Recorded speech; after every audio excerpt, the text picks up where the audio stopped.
Hello, today we will be working with Vim and we will create a vimrc file to then work with YAMLs, and it will be much easier for you to understand when I will present an example.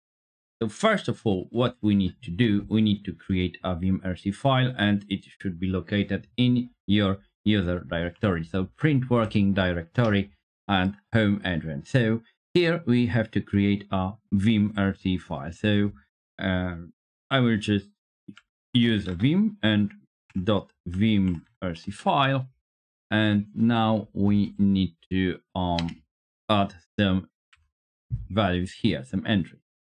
So I will just copy and paste those values, and then I will explain one by one what is going on here. But the best option is to just switch to the vimrc and switch to the browser, and we will continue there. So in the browser we have the information provided. So first value, set tab stop equals 2. So you can read that the tab stop setting controls the width of the tab character when expand tab is disabled, and the number of space characters to be inserted when expand tab is enabled. So this way we just enabled the expand tab. So the number of space characters to be inserted. So in this way 2 characters will be inserted because we have expand tab enabled. So step to 2 will change tab to 2 spaces. Okay, the next option is soft tab stop, and soft tab stop setting, insert the specified number of spaces when hitting the tab key. Right, so this one it controls the width of the tab character, and this is working the way that if you will hit the tab, it will just change the tab, replace the tab into 2 spaces or more. It depends on the number you will provide here. But usually to work properly with YAML files, we need to provide number 2 to replace the tab with 2 spaces. And it's kind of similar to tab stop, but a couple of things to keep in mind. Its value kind of overrides that of tab stop or tab key hits. It also removes the same number of spaces when you hit the backspace key, so this is a must-have. And it will continue to insert spaces even if set no expand tab is set, which is supposed to insert tab on hitting the tab key. And a value of 0 disables it, and a negative value makes it fall back to the value of shift width. And now the next option is shift width equals 2. So this is the number of spaces to use for each step of auto indent. And it is used for C indent, for example, and this is the explanation. So this is it. And now we have our expand tab. So I already explained it. And it uses the appropriate number of spaces to insert instead of the tab character when the tab key is hit. If it is disabled, set no expand tab, then tab characters are used whenever you hit the tab key instead of spaces. Whether disabled, the width of the tab character is controlled by the tab stop setting, but when enabled, the width, number of spaces to insert instead of, is controlled by the tab stop and soft tab stop setting. And this is it. And after that, we have the set number ruler. It changed the Vim editor the way that it provides, it enables the number of lines. So if you have a large file, you can work with this and exactly know where to modify something, because usually if there is an error in a file, so it's presents you that exactly where it is located. So usually it provides information about the column and the number of line where the error is located. So thanks the set number ruler, we can have a number of lines in a file. And of course, we are enabled the syntax. So thanks to this, we have a colorful syntax inside the Vim. So if we are editing a proper file, so of course the syntax depends on the language we are using. YAML, if we are editing HTML file or PHP file or Groovy file, so it depends. And the color will be different. It depends on the language, right? And file type plugin indent on. So we are using, of course, this indent, and we have auto indent set as smart indent, and we'll try to find it. I'm not sure indent, but there is no information about the indent. I suppose no. So we will look for the internet and vim set auto indent and smart indent. We will see what is the difference between auto indent and smart indent, and in syntax exchange. Auto indent essentially tells Vim to apply the indentation of the current line to the next, created by pressing enter in insert mode or with O in normal mode. But smart indent reacts to the syntax style of the code you are editing, especially for C. When having it on, you also should have auto indent on. So we have auto indent and smart indent enabled. And auto indent is on. We have indentation enabled. So this is the explanation. And now I will go back to the command line and I will present you the example, and you will see how it is working.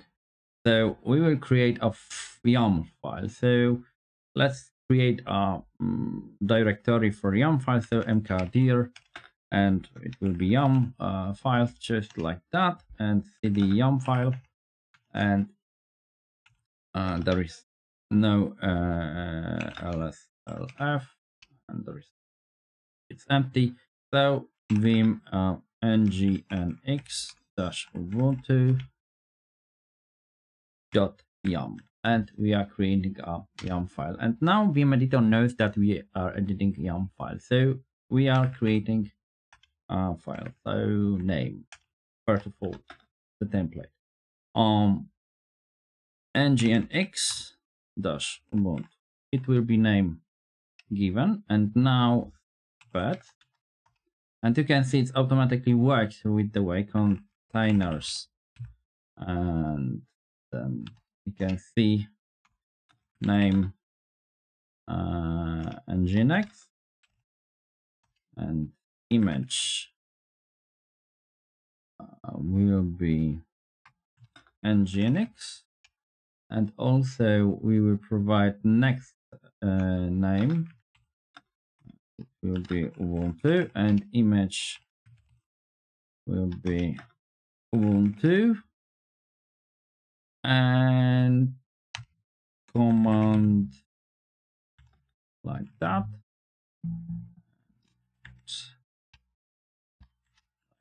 sleep, and then enf. This is the basic template for this is the construction.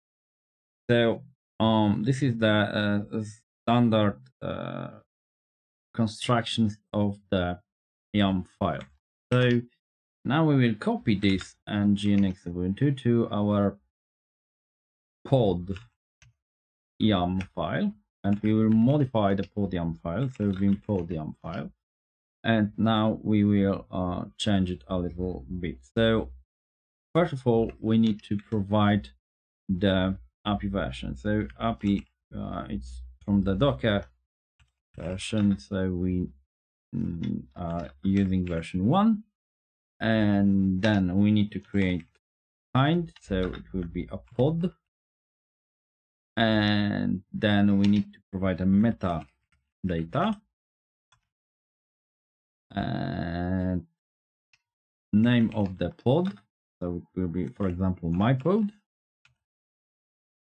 And then this name we can delete, and because we already set this. And here there is a spec containers, and name it will be, for example, first container, and image will be in nginx, and the second will be second container, so it will create a second container and with image Ubuntu and command slip in. And that is the construction of the pod file. So thanks to this, you can easily work with the YAML file, and you don't have to worry about indentation just because it is doing automatically for you. So this is very good to know that we can set something like this, and we don't have to use Visual Studio Code or something else or another editor, but we can use Vim to work with YAML file.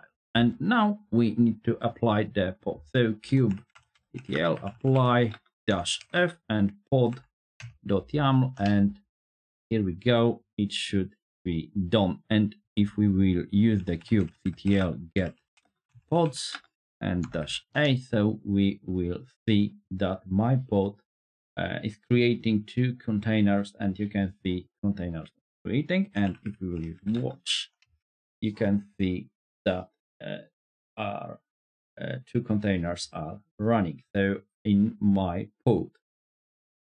Excellent. So this is working, and there is no problem with the construction and of the file. So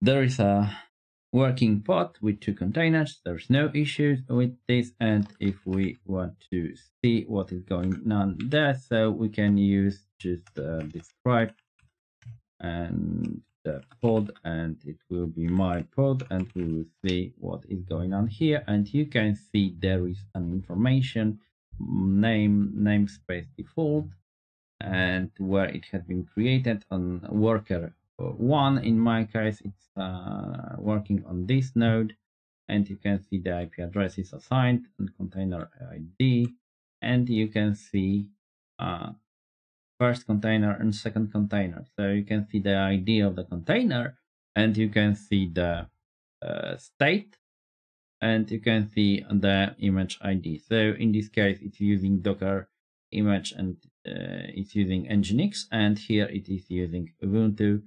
So this is the way we can check the status of the pod, and we can see exactly what is going on by using this describe option.